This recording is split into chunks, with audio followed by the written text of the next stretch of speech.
पितामहा में समरे मरंजये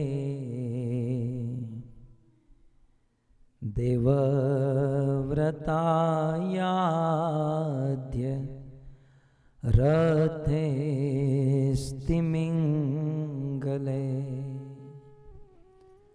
दुरत्ययं को रवसैन्य सागरम दुरत्ययं को रवसैन्य सागरम कृत्वा तरन्वत्स पदं स्मयत्प्लवा।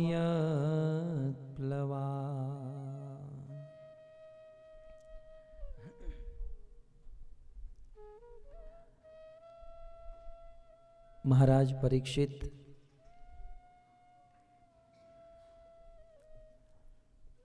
कृष्ण चरित्र एवं बलराम चरित्र श्रवण करने हेतु सुखदेव गोस्वामी को जिज्ञासा कर रहे हैं। जिज्ञासा करते हुए गत सत्रों में महाराज परीक्षित ने कहा कि हे सुखदेव गोस्वामी, मैं राजा महाराजाओं की कथा सुनना नहीं चाहता हूं। मैं यदुकुल शिरोमणि कृष्ण और बलराम की कथा सुनना चाहता हूं। गत सत्र में परीक्षित महाराज ने यहां तक कहा, कृष्ण कथा भवरोग से मुक्त करने के लिए औषधि के समान है, मन को आनंद देने वाली है, भवसागर से मुक्त करा के भगवत धाम वैकुंठ प्रदान करने वाली है। सुखदेव जी, संसार में ऐसा कौन मनुष्य होगा जो कृष्ण कथा सुनना नहीं चाहेगा? जिसे अपनी आत्मा की उन्नति करनी है, जिसे आत्मा का उद्धार करना है, वह कृष्ण कथा अवश्य सुनेगा। और मैं कृष्ण कथा इसलिए सुनना चाहता हूं सुखदेव जी, कृष्ण की मुझ पर बड़ी कृपा है।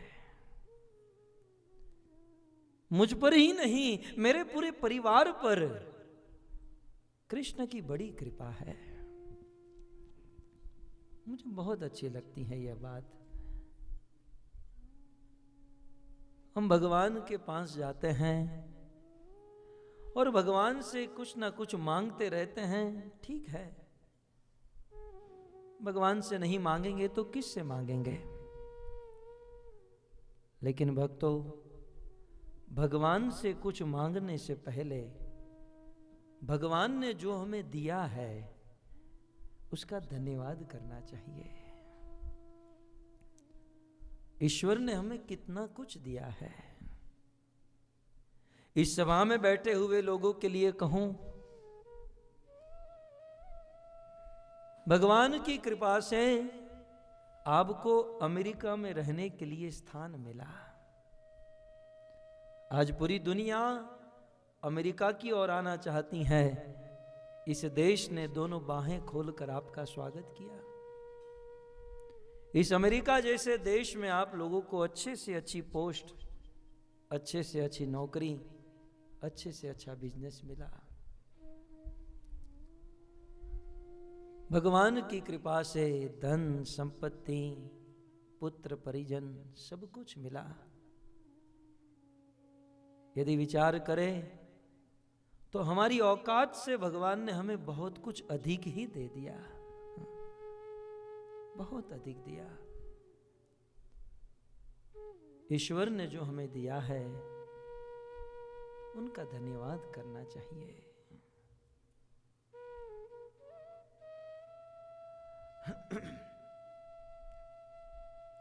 महाराज परीक्षित सुखदेव गोस्वामी को कहते हैं, हे सुखदेव गोस्वामी, कृष्ण की हम पर बहुत बड़ी कृपा है और भगवान की कृपा यदि हम बोलने भी जाए तो इसका अंत नहीं हो सकता। गोस्वामी जी ने कहा, कोटि न मुख कहीं जात प्रभु के एक एक उपकार। करोड़ों करोड़ों मुख मिल जाए फिर भी उनके उपकार को हम कैसे गिना सकते हैं? कभी नहीं। लेकिन फिर भी जैसे एक छोटा सा बालक होता है, पिताजी ऑफिस से घर पर आते हैं, अपने कपड़े बदलते हैं, पिताजी का पैंट टंगा हुआ है, 5 साल का लड़का उस पैंट को उतारता है और उनमें से कुछ चिल्लर, कुछ कॉइन्स वो बालक अपने हाथ में लेकर सोचता है कि मेरे पिताजी के पास इतना सारा पैसा है। वो पिताजी के पास आकर कहता है, पिताजी आपके पास इतना सारा धन है। पिताजी के पास तो करोड़ों करोड़ों बैंक बैलेंस में पड़े हैं, लेकिन छोटा सा बालक कितना नाप सकता है? लेकिन फिर भी बालक के उस प्रयास से उसका बाप प्रसन्न होता है कि कम से कम ये बालक मुझे समझना चाहता है। ठीक उसी प्रकार भगवान के गुण, भगवान की कृपा तो अनंत है। हम सब उस बालकों के समान है। हम कितना समझ पाते हैं, कितना बोल पाते हैं, लेकिन प्रयास तो कर सकते हैं। हमारे प्रयास से हम इति तो नहीं कर पाएंगे। उनके गुण, उनकी कृपा का इति आज तक कौन कर पाया? इति तो नहीं कर पाएंगे, लेकिन प्रयास तो कर सकते हैं। भक्त के प्रयास से भगवान प्रसन्न हो जाते हैं। और इसलिए भागवत के इसी 10वें स्कंद के 9वें अध्याय में सुखदेव गोस्वामी पूरे भागवत का सारभूत श्लोक कहते हैं, दृष्ट्वा परिश्रमम कृष्ण कृपया आसीत स्वबंधने। मां यशोदा कृष्ण को बांधने का परिश्रम कर रही थी और यह बिल्कुल असंभव परिश्रम था। कृष्ण को बांधने चली थी यशोदा। कौन बांध पाया है इसको आज तक? है?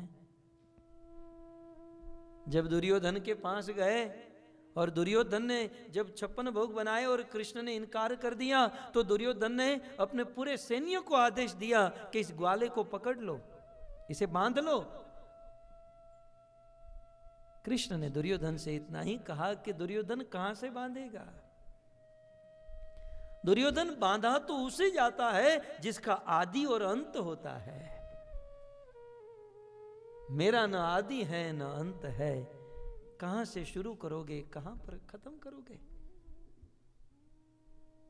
करोड़ों करोड़ों ब्रह्मांड जो अपने जठर में लेकर शयन करता है, उस भगवान को बांधने चली थी यशोदा। नामुमकिन था, इम्पॉसिबल था, लेकिन भक्त का प्रयास था भक्तों। और उस यशोदा के प्रयास को देखे भगवान कृष्ण। कृष्ण ने देखा कि यशोदा पसीने से लथपथ है। स्वमातृ स्विन्न गात्राया, सुखदेव गोस्वामी कहते हैं कि मेरी मां पसीने से लथपथ है, बाल बिखर गए हैं, साड़ी का कोई ज्ञान नहीं है और एकमात्र परिश्रम कर रही हैं मुझे पकड़ने के लिए। बस और कुछ नहीं देखा। कृष्ण ने एक ही चीज को देखा कि बेचारी परिश्रम कर रही है, मेहनत कर रही है। दृष्टवा परिश्रमम, कृष्ण ने परिश्रमम दृष्टवा, और देखा कि मेरे भक्त ने परिश्रम किया है। तुरंत जिस भगवान को दुनिया की कोई ताकत बांध नहीं सकती, वे भगवान यशोदा के बंधन में आ गए, बंध गए। परिश्रम। शिल प्रभुपाद ने हमें सिखाया कि हम परिश्रम करें। प्रभुपाद कभी नहीं चाहते थे कि मेरी संस्था के भक्त, ब्रह्मचारी आदि आलसी हो जाए। प्रभुपाद अपने इस मंदिर में, इस्कॉन में इस प्रकार से सिस्टम बनाए कि एक पल भी कोई बैठ न पाए। लगातार प्रयास करते रहे, कृष्ण को प्राप्त करने का प्रयास।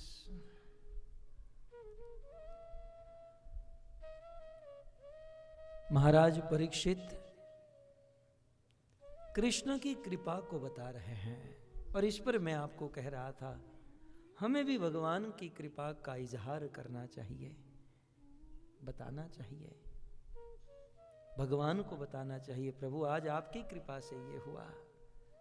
हमारा क्या है ना, सच कहूं, बुरा मत लगाना, हम जो भी अच्छा करते हैं ना उसका श्रेय हम लेते हैं, हमें तो अनुभव है।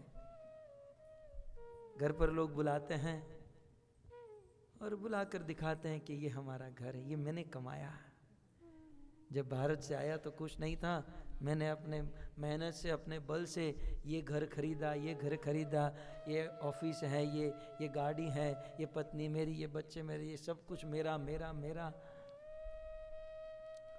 और यदि उनके जीवन में कोई अनहोनी घटना घट जाए, मान लो उनके पुत्र की मृत्यु हो जाए, तो वही आदमी कहेगा, हे ईश्वर, तूने मेरे पुत्र को क्यों मार डाला, क्यों उठा लिया, क्यों भाई? जब अच्छा हो रहा तो सब कुछ आपका, और जब कुछ बुरा हुआ तो ईश्वर को दोष। ये हमारा भाव है, हमारा माने मेरे जैसे लोगों का भाव। आप सब तो शुद्ध भक्त हैं, लेकिन कृष्ण की करुणा का एहसास आप यदि विचार करो ना, तो रोज कहीं ना कहीं कृष्ण आपको दिखाई देंगे, कहीं ना कहीं, किसी ना किसी के रूप में, किसी ना किसी के कार्य में, किसी ना किसी विचार में कृष्ण की कृपा का एहसास होगा आपको। मुझे तो वही होता है, मुझे तो पल पल पे मैंने कल ही कहा था ना, मेरा जीवन रथ तो आप जैसे भक्त और कृष्ण की कृपा के चक्के पर ही चल रहा है। उनकी कृपा का रोज एहसास होता है। आज ही मुझे एहसास हुआ, आज मैंने कुछ पढ़ा ही नहीं था, और बलराम चरित्र पर आप जानते ना, मैं प्रथम बार बोल रहा हूं। आज मैंने कुछ पढ़ा नहीं था, कुछ व्यस्त था, तो मैंने सोचा क्या बोलूंगा। भगवान को प्रणाम करके बैठ गया, और लगभग प्रवचन अब तो समाप्त होने को आया, और आशा भी करता हूं कि आप लोगों को आनंद भी आया होगा, कुछ समझ में भी आया होगा। ये कृष्ण की कृपा नहीं तो और क्या है? परमात्मा के रूप में बैठकर बुलाते हैं, उनकी करुणा है। मैं भी आश्चर्यमय, आपको एक अंदर की बात कहूं कि मेरा प्रवचन लोग तो सुनते हैं, लेकिन मेरा प्रवचन सबसे ज्यादा मैं ही सुनता हूं, क्योंकि मैं भी आश्चर्य में रहता हूं कि यार ये ऐसा कैसे, न कभी पढ़ा हूं, न कभी लिखा हूं, न कभी सुना हूं, और ये मैं भी आश्चर्यमय होकर कभी कभी मेरे प्रवचनों को सुनता हूं। पहले नहीं सुनता था, लेकिन आजकल खैर उनकी बड़ी कृपा है, बस उनका एहसास करें, उनको समझना सीखे।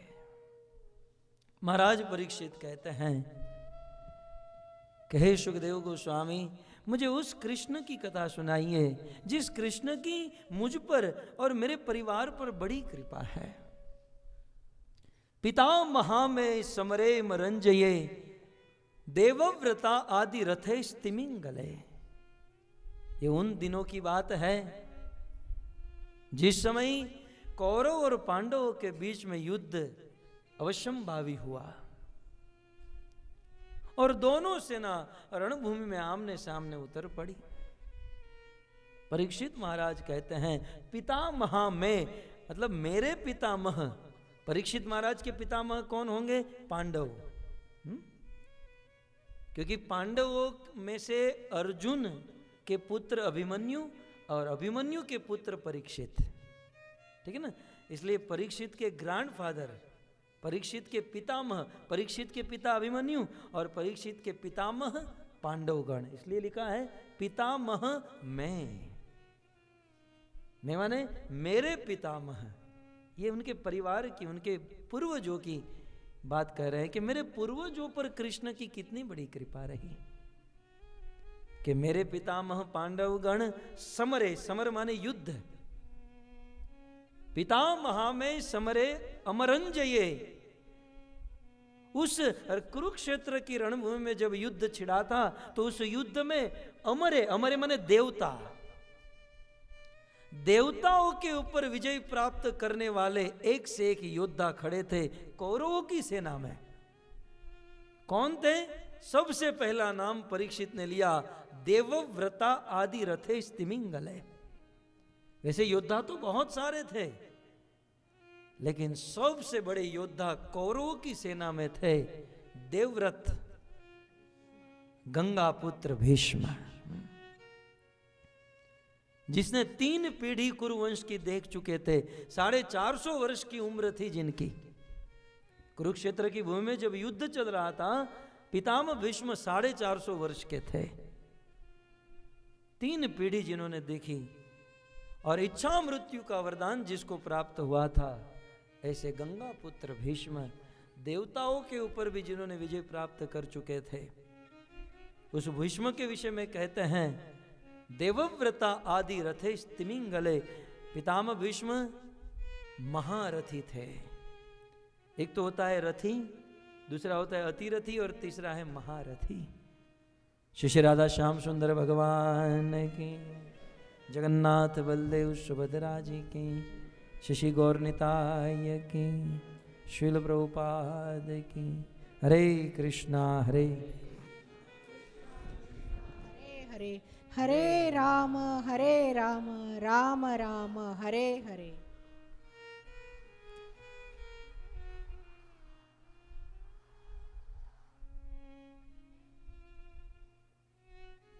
पर्दा भले बंद हुआ है लेकिन वो सोएंगे नहीं अंदर, वो तो कान खोल खोल के सुनेंगे कि और मेरी प्रशंसा हो और मेरी कथा चले।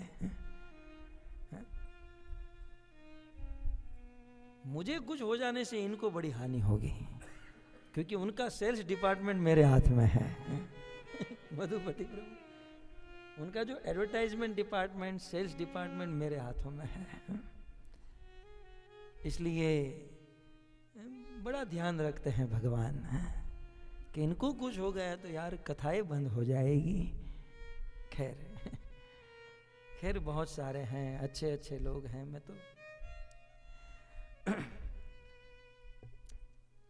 तो पितामह भीष्म उस कुरुक्षेत्र की भूमि में तिमिंगल के समान थे। लिखा है ना तिमिंगल है। तिमी क्या है जानते हैं? तिमी नाम की एक मछली होती है, समुद्र मछली। आप कहोगे हमने सुना नहीं, तो ये आपका दोष है, क्योंकि जल में 9 लाख जीव रहते हैं। अब 9 लाख में से 900 भी मुश्किल से हमको पता होगा। पानी में रहने वाले, पद्म पुराण में लिखा, जलजा 9 लक्षाणी, पानी में 9 लाख के। आकाश में उड़ने वाले पक्षिणाम 10 लक्षाणाम, छोटे छोटे कीड़े मकोड़े कृमिया रुद्र संख्या का 11 लाख प्रकार के। 4 पांव पर चलने वाले 30 लक्षाणी पशव, 30 लाख। और मनुष्य कितने प्रकार के? कई बार हम लोग कहते हैं ना, तू किस टाइप का आदमी है, तो मनुष्य 4 लाख टाइप के हैं।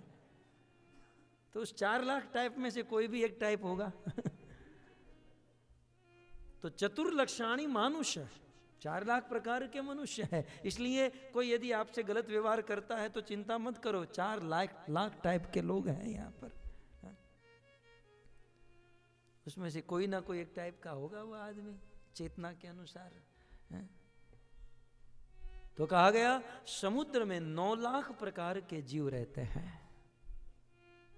डॉल्फिन, शार्क, व्हेल, ऐसे बहुत सारी मछलियां हैं। उनमें से एक मछली है तिमी नाम की मछली, और तिमी नाम की मछली का शरीर हजारों योजन लंबा होता है। बड़ी बड़ी स्टीमरों को वे खुद अकेली निगल जाती हैं। अब क्या बताया, आपको विश्वास नहीं होगा लेकिन बता दूं, क्योंकि भागवत में लिखा है कि तिमी नाम की मछली 1000 योजन लंबी होती है, तिमिंगले। और ऐसी तिमी नाम की मछली को जो खा जाती है, वो मछली कितनी बड़ी होगी? क्योंकि मछली में तो ऐसा ही होता है ना, छोटी मछली बड़ी को खा जाती है, छोटी बड़ी मछली छोटी को खा जाती है।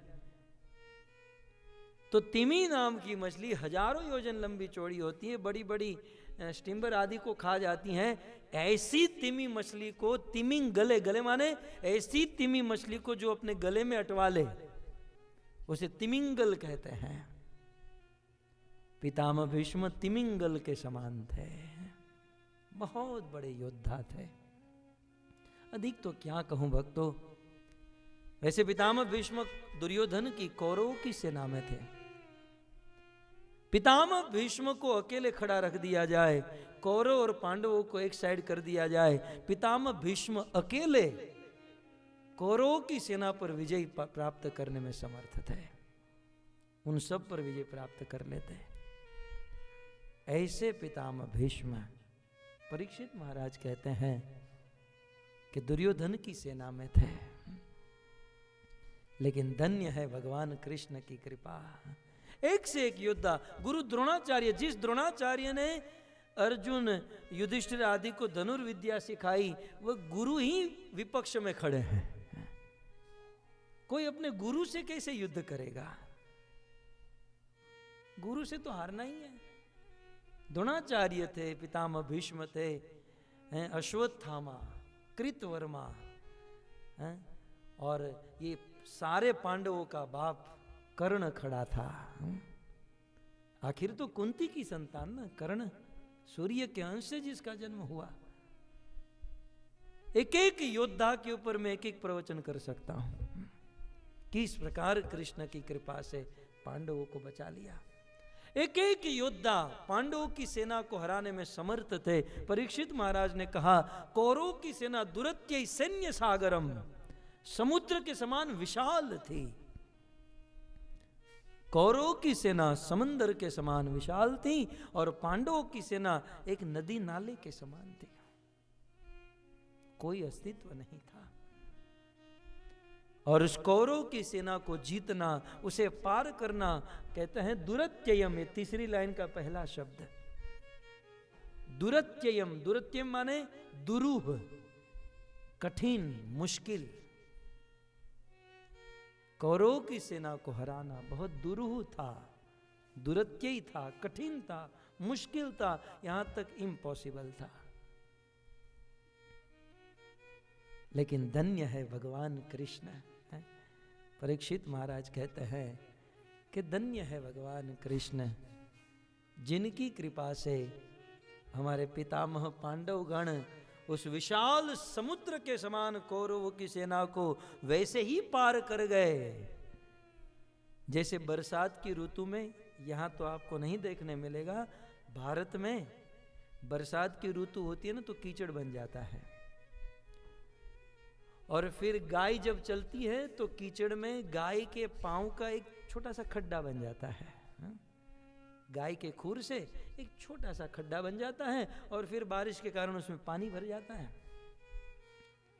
छोटे छोटे बच्चे खेलते हैं, और खेलते खेलते उस छोटे से गड्ढे को खेल खेलते कूद जाते हैं।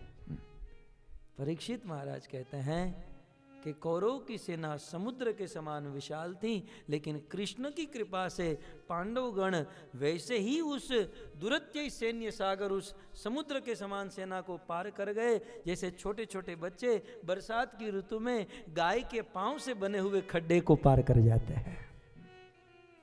इतनी आसानी से पार कर गए पांडवगण कृष्ण की कृपा से। अब सबका तो यहाँ पर जिक्र नहीं किया जाएगा क्योंकि समय नहीं है, लेकिन यहाँ पर पितामह भीष्म का नाम आया है। यदि भीष्म की बात की जाए, इस पर विचार किया जाए, तो पितामह भीष्म तो पांडवों को मार ही चुके थे। ऐसा वर्णन है महाभारत में कि 8 दिन तक युद्ध चला। वैसे युद्ध 18 दिन तक चला। महाभारत का युद्ध कुरुक्षेत्र की भूमि में 18 दिन तक चला। 8 दिन तक पांडवों में से कोई नहीं मरा। 8वें दिन रात को दुर्योधन पितामह भीष्म के शिविर में जाता है और बहुत कटु वचन कहता है। कहता है, पितामह भीष्म, 8 दिन बीत गए लेकिन आपने पांडवों में से किसी को नहीं मारा। क्या हम लोग आपका बाहुबल नहीं जानते हैं? हम आपकी शक्ति को नहीं जानते हैं? आप चाहो तो पांडवों को मार सकते हो, लेकिन आप जानबूझकर नहीं मार रहे हैं।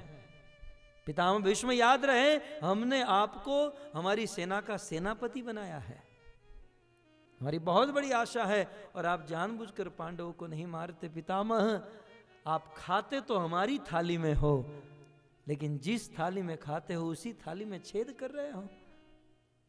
पितामह भीष्म को ऐसा कहना है?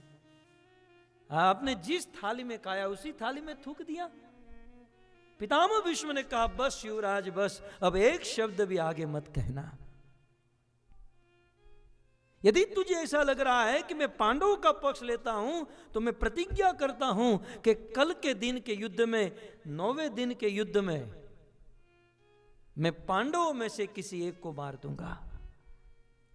कल यदि अर्जुन मेरे सामने आया तो मैं अर्जुन को मौत के घाट उतार दूंगा। ये भीष्म की प्रतिज्ञा है। और आप तो जानते ना, इनकी प्रतिज्ञा ही इतनी भीषण होती थी। नाम था देवव्रत, लेकिन भीषण प्रतिज्ञा लेने के कारण इसका नाम भीष्म हो गया। प्रतिज्ञा ले ली कि मैं मार दूंगा। और दुर्योधन, कल सुबह अपनी पत्नी को भेजना मेरे पास, मैं उसे आशीर्वाद दूंगा, वरदान दे दूंगा, लेकिन आज के बाद ऐसे शब्द मेरे सामने मत कहना कि मैं नमक हरामी कर रहा हूं।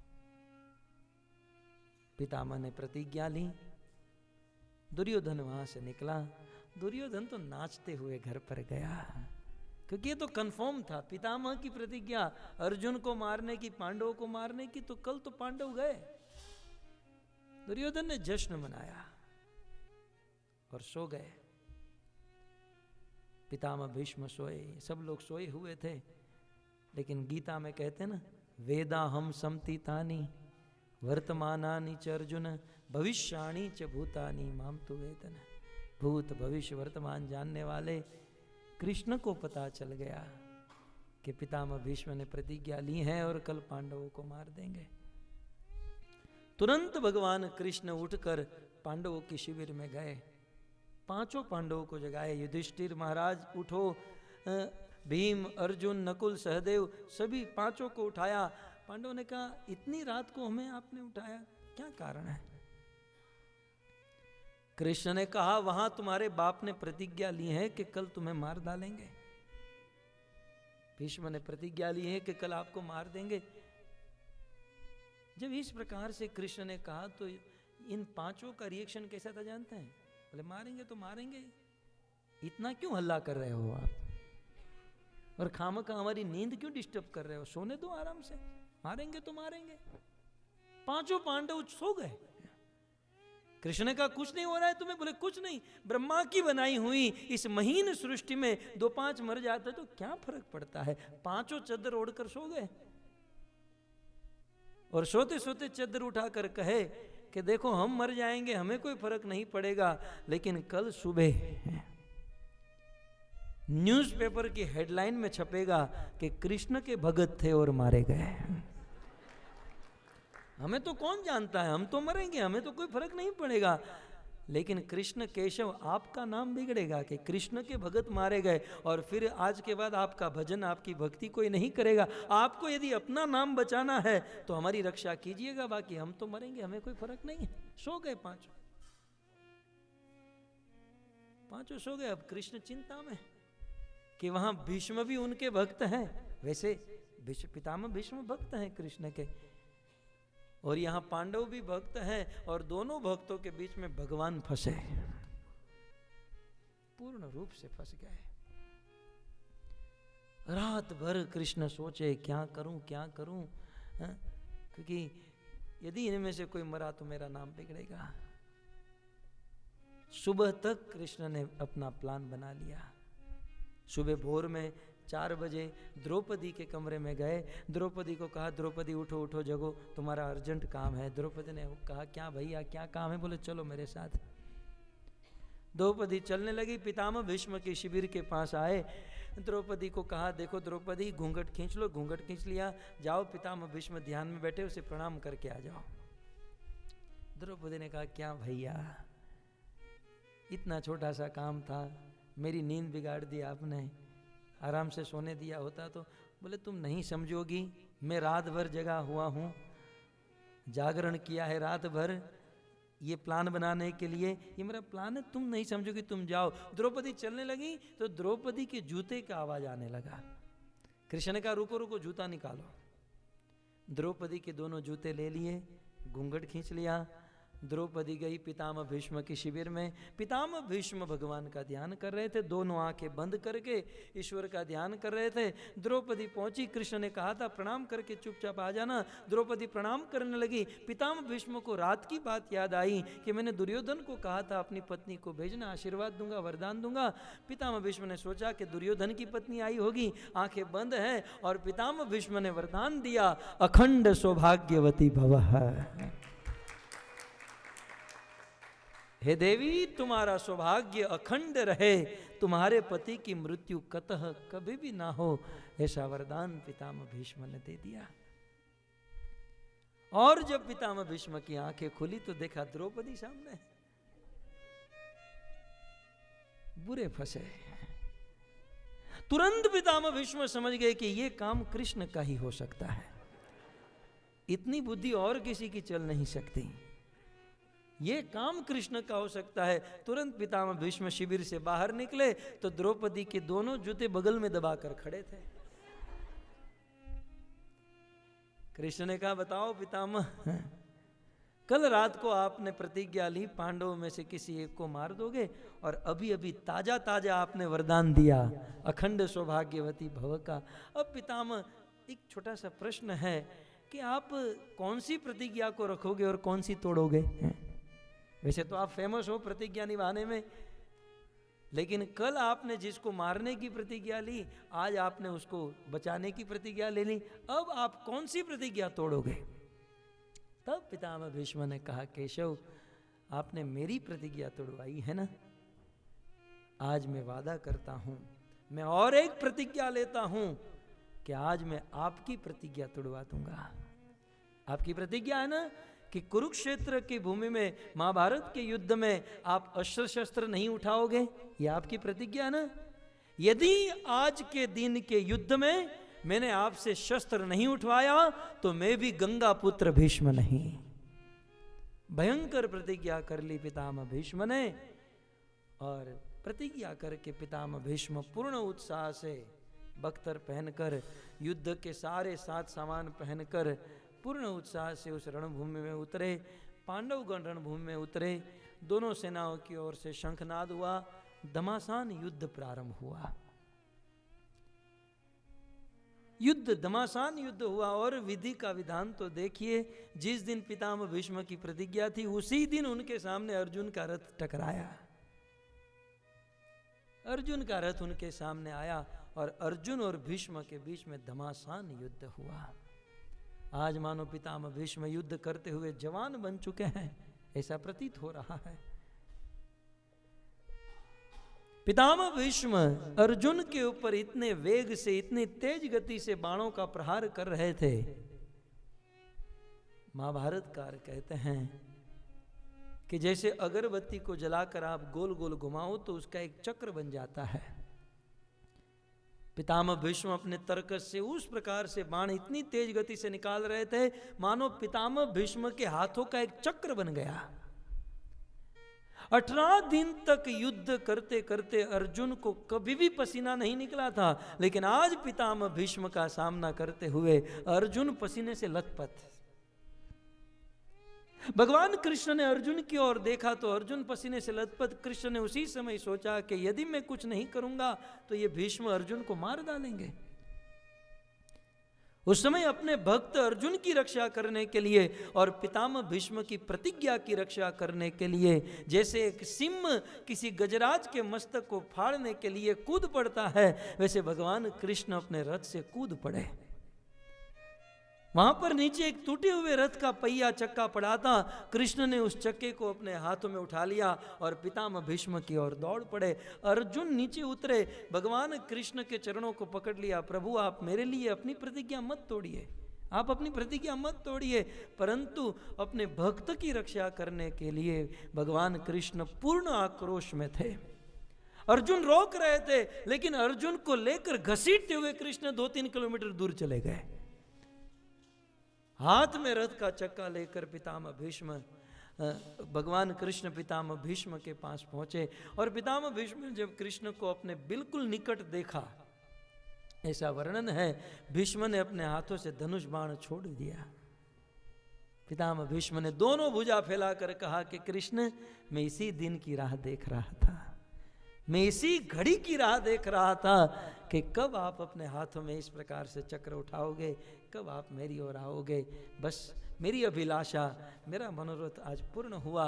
दोनों भुजा फैलाकर आगच्छ कृष्ण का स्वागत करने लगे और उसी समय भगवान कृष्ण ने अर्जुन को इशारा किया, अर्जुन अपना गांडीर उठाओ और पितामह भीष्म की छाती को छल्ली कर दो।